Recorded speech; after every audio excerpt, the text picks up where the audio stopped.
Okay. So this respiratory system or per se respiration, if you एक मिट गया पूरा. Okay, चलो. Respiration in invertebrates.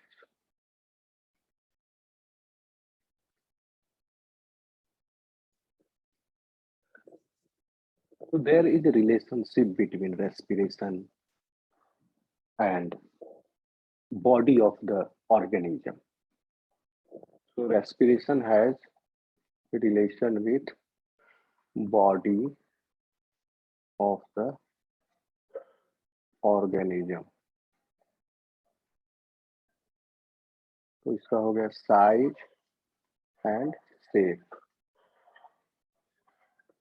बॉडी का size, shape and one more thing,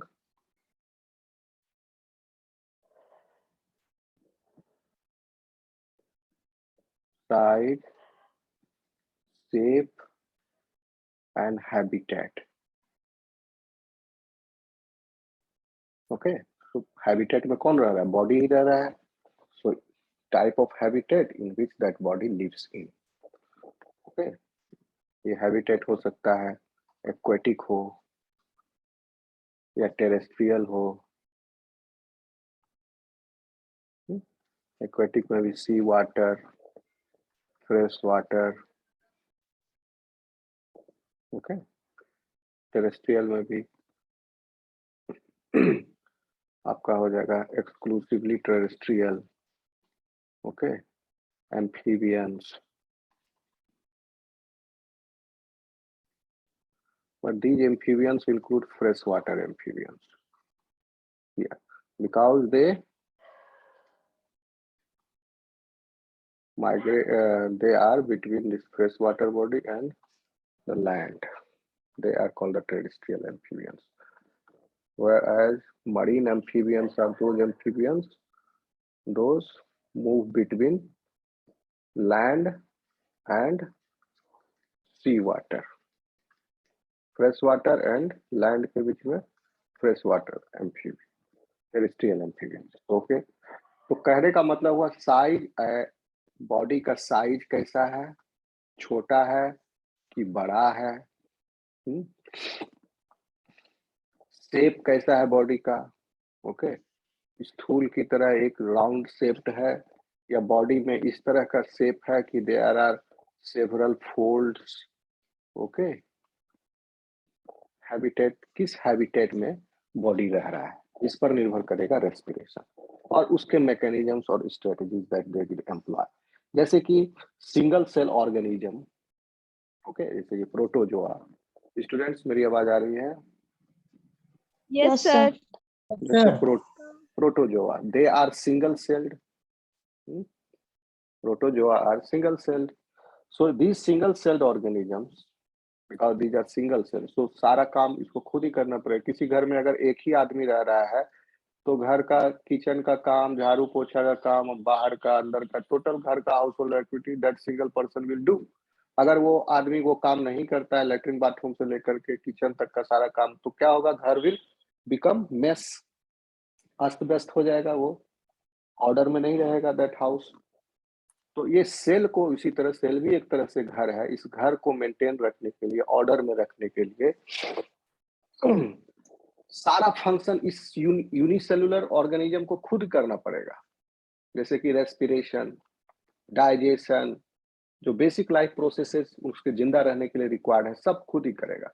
single celled organism. Multi cellular organism है ना, specialised organs and tissues होते हैं.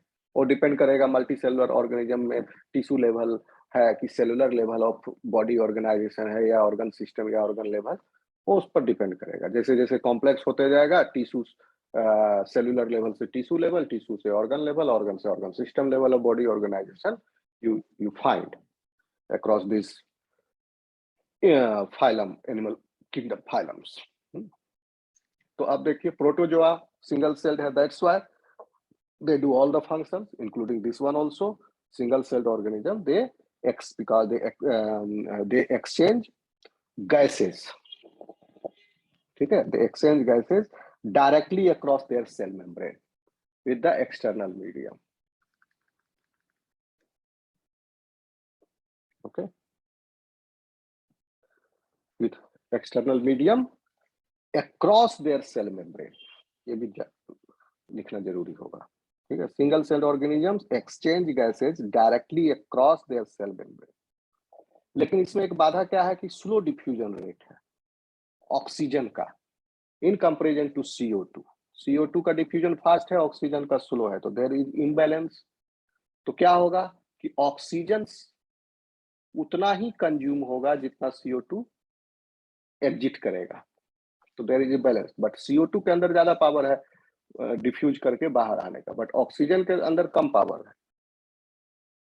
ओके, डिफ्यूजन रेट, इसको पावर मतलब डिफ्यूजन रेट, जिसकी वजह से size of the single organism become limited. Single cell organism, तो इसलिए आप सोचते हो सिंगल सेल ऑर्गेनिज्म क्यों नहीं इतना बड़ा हो कि एक ग्लास के बराबर, एक कप के बराबर हो जाए कोई cell. Not possible, because this is the respiration is cannot take place in this, because the inner यहाँ पर क्या हो जाएगा, अंदर की तरफ ऑक्सीजन डेफिशिएंट हो जाएगा, ऑक्सीजन यहाँ रीच रहेगा ज्यादा, फिर इसके डिफ्यूजन होते होते अंदर के एरिया तक पहुंचते पहुंचते बहुत टाइम लग जाएगा. कोई कैनाल सिस्टम नहीं है कुछ, क्योंकि सब मॉलिक्यूलर स्पीसीज है, तो इतने बड़े स्ट्रक्चर को it will not be sufficient ये सप्लाई जो है, और ऑक्सीजन का ऊपर से डिफ्यूजन रेट भी कम है, तो this system will not work there. That's why single cell organisms are very limited in size. Okay, तो और साथ ही साथ सिंगल सेल ऑर्गेनिज्म के अलावा सिंपल ऑर्गेनिजम्स जो हैं, तो this is a simple organism.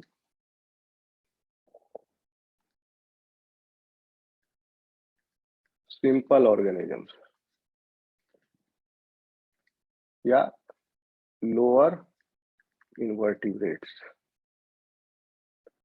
lower multicellular invertebrate braids. What they do have? So these simple animals even they do not have specialized organs. अभी हम बताएंगे आपको, और जो कि इन गैसियस एक्सचेंज को करे. लेकिन इन सिंपल ऑर्गेनिजम्स के पास है क्या? सरफेस. यहां भी सरफेस है. Simpler form of the life जो है वो सरफेस से रेस्पिरेशन कर रहे हैं. Okay, single cell organism plasma membrane वो सरफेस है, और मल्टी सेलुलर ऑर्गेनिज्म में वो सरफेस कौन है बताइए? मल्टी सेलुलर ऑर्गेनिज्म में that surface is body surface. Students आवाज आ रही है? Yes, Yes, sir. यहाँ पर सरफेस है सेल मेम्ब्रेन. इस सेल मेम्ब्रेन से गैसियस एक्सचेंज हो रहा है. ओके, लेकिन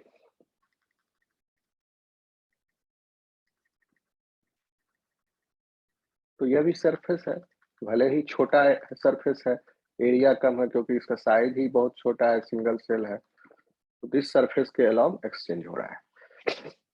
लेकिन साइज बड़ा है अब एनिमल का, मल्टी सेलुलर है. ओके, तो सिंपल ऑर्गेनिजम्स में क्या है? दे है बॉडी सरफेस. बॉडी सरफेस के नीचे बहुत सारे सेल्स हैं, सेल का लेयर है. ये सेल्स जो है एक्सचेंज कर रहे हैं गैसियस. इसीलिए इन्होंने अपना बॉडी को डॉर्सोवेंट्रली फ्लैटेंड कर लिया है, ताकि सेल के लेयर्स कम हो, मोटा सतह ना हो, मोटी बॉडी वाल मोटा ना हो. अंदर में चूंकि ये शुरुआती एनिमल्स है तो इनमें भिसरा सिलोम है नहीं, they are not true coelomates. इनका सेल के लेयर्स ज्यादा ना हो, तो what they do is they exchange the gases through this surface and through this surface, dorsal and ventral both.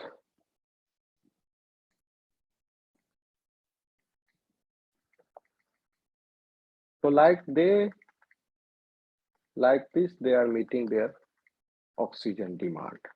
Simple organisms, they are doing via कैसे? Surface, body surface से. तो इस बॉडी सरफेस से जो रेस्पिरेशन है, that we call as cutaneous respiration.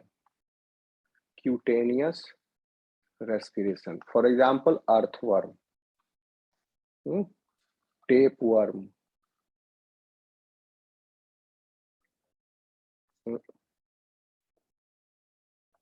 आ रहा समझ में स्टूडेंट्स? फ्लैटवर्म. तो ये सब बॉडी सरफेस से कर रहे हैं. तो इस तरह ये एग्जांपल हो गए आपके. Okay, and these simple organisms that like specialized exchange surfaces, they have made their body flat, which are using this strategy. They have made their body flat.